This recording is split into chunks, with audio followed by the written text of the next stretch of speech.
Welcome to the Insurance Marketing Masterclass, where we discuss how to market and grow your insurance agency. I'm your host, Joshua Farley.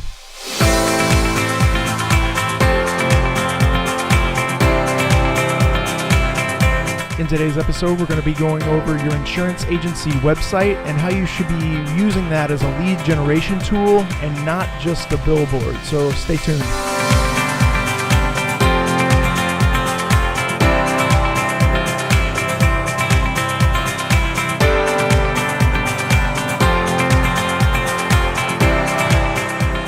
All right, welcome back to the show. Today we're going to be talking about the importance of your insurance agency website.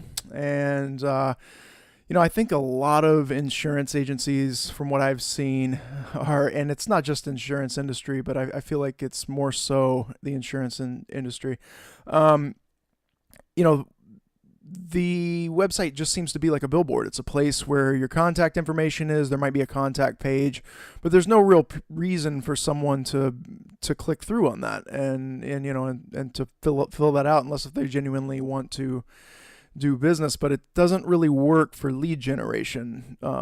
Not really. So, how many times do you get a conversion in from your contact page?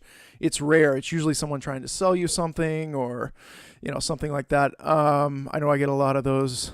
Please don't go to my contact page and try to sell me something. So first off, let's start with 3 reasons you should really be concerned with your website, because it's not just that agencies tend to not use this as a lead generation tool. It's also, old sometimes. The website's outdated. Not only is it irrelevant in the terms of lead generation and being a business asset, but, the first impression is,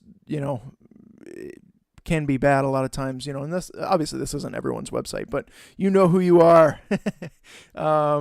So I would say, I joke around, I say that a bad website is like showing up to a networking event in your pajamas, because in today's, digital world, that's a lot of people's first impression of your business.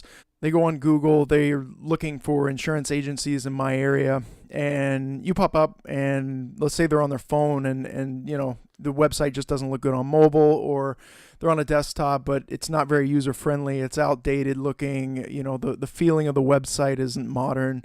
And this will turn people off, especially, younger generation. I believe that they expect this stuff. Older generation may not, but younger generation, 25 and under, definitely expect, presentable website, and it's important. So that's definitely the first reason you should be concerned with your website. The next one is that, it is your online real estate. It's where you convey your brand, and it's where you have an opportunity to get in front of people and present to them valid information that will draw them to you.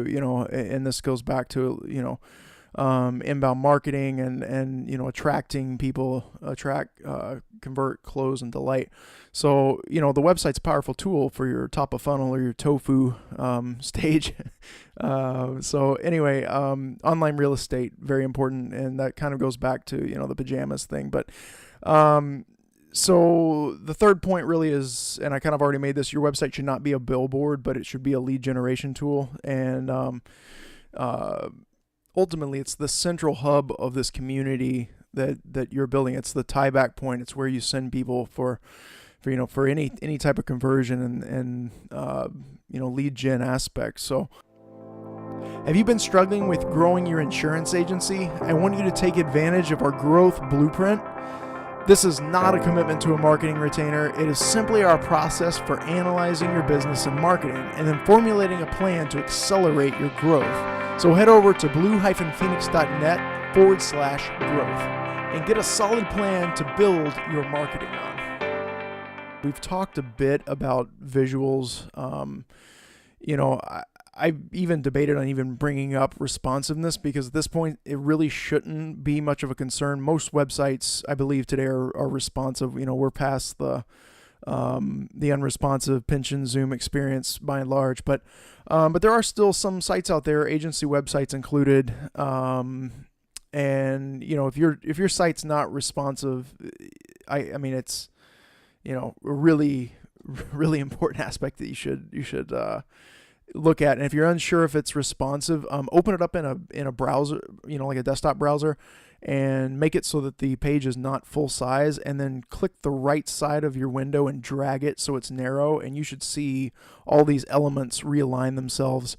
And that'll be a test of responsiveness. Now, with that being said, some sites are not responsive, but they are mobile. So there's like a mobile version to that. And in 2006 to 2010, I guess probably it was really big to have m.domain.com for the mobile version. And that works for, phones primarily, but really for tablets and stuff, it doesn't work that well. And also thinking beyond, because when we think of responsive websites, we tend to think, mobile phones, tablets, and desktop. But getting beyond the desktop, and this is for people who have their, when you open it up on a widescreen, laptop or something, and you have real estate on the left and right that's not being used. If you, a lot of times you scale that out to like a big screen TV, then, if there is a pixel width cap, so let's say it's capped at 1200 pixels and that screen is 3000, 4000 pixels wide, then you have this narrow little, section of your website on this huge screen.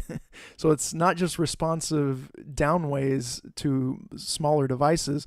It also needs to be responsive, upways to a larger device. So these are some things you can definitely, look at and kind of test your website, see what it's doing. And I just mentioned something that I want to bring back up, and that is the real estate on the left and right. There's really no good reason to leave a bunch of real estate unused on the left and right side of your website. So if your website, even if it is responsive and you put it on a mobile phone and it's responsive, not using that real estate does not make sense, because everything, when your client comes on, or your prospect or whatever comes on your website, everything above the fold, above the point where you have to scroll to see more, that's called above the fold, that needs to be maxed out. You should be using 100% of that to capture their attention, to engage them. So having your width capped is really, I don't advise that from a marketing perspective. Not that you can't leave a little bit for some white space on this. I mean, white space is important. You don't want to clutter your screen either, which is actually my next point. But yeah, so let's get on to that next point. Clean layout. Leave enough white space. You need to be extremely relevant with the space that you have. It's because I know a lot of people that's like, oh, I want to fit this in there, and I want to fit that in there, and I want to fit, this goes back to the user experience. You really need to say, what is the natural flow that I want my prospects who are on my website to take? What makes sense? Does it make sense to cram a bunch of stuff in there? And usually the answer is no, because anything that has a bunch of stuff crammed into it, there's a point where it becomes aesthetically unpleasing, to the eye, and somebody opens up and it's like, wow, and you got to think, like, where everything's at on a cluttered website. If your desk is a mess, you probably know where everything's at. But if you send somebody to go on your desk and grab something from it and bring it to you, they're probably gonna have a hard time with that, because, and it's the same way with your website. A cluttered website, you know how to navigate it, but other people don't. It's not clean. It's not well laid out. It's not user friendly. And, these are definitely things to look at, especially when you're starting to do lead generation. Your conversion rate's going to plummet if you have a cluttered website. It needs to be clean and well laid out. Think well about your user experience, and think well about what actions you want them to take and what's really relevant to put on your site. And maybe some things can go to another page, or farther down. Spread it out a bit, and make things easy to find, and not just all cluttered. Because so, and I kind of really touched on this next point, but incorporating your buyer's journey into your website, and we'll get more into this later and into another podcast. But, once someone visits and engages on your website, what is it that they need to do to become a customer? So that's another part of like thinking about the user experience and how you want the flow of the traffic to go. What is it that somebody needs to do to become a customer or to sign up or to convert in some way, shape, or form on your website? And the biggest way to do that is, how can I meet the needs of my customers on my website, or the prospects, people coming to my website, what is their needs? And this goes back to buyer personas, which we've already talked about. And once you identify who your buyer persona is, you're going to realize, what their needs are, and it'll make it that much easier, not just in a content blog, whatever your content medium you're reaching out with, but your website's also content, and you have content on your website, and that also needs to be geared probably just as, I wouldn't say more importantly, it's just as important.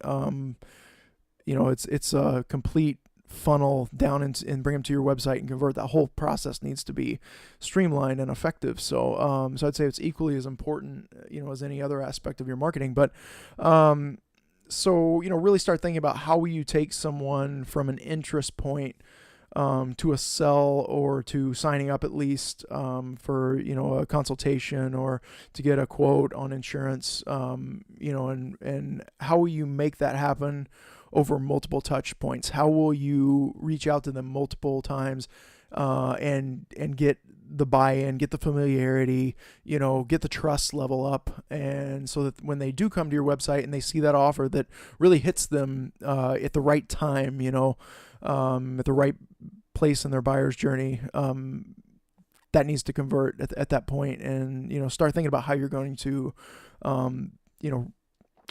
touch on them multiple times, whether it be Facebook retargeting, or keeping active on your social media. All these things play a factor, and so just start thinking about that. So that's it for this podcast, and if you haven't already, go and check out the website at blue-phoenix.net/IMM, and we have another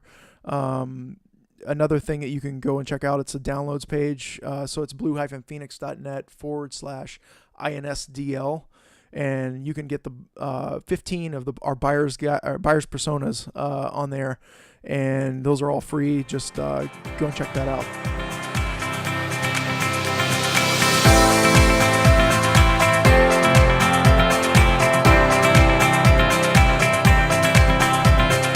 What a great episode. Don't forget to subscribe. Also, head over to the website at blue-phoenix.net/IMM. That's IMM for Insurance Marketing Masterclass. And if you have questions or topics that you'd like to have answered and discussed, be sure to request a topic on the page. Until next time.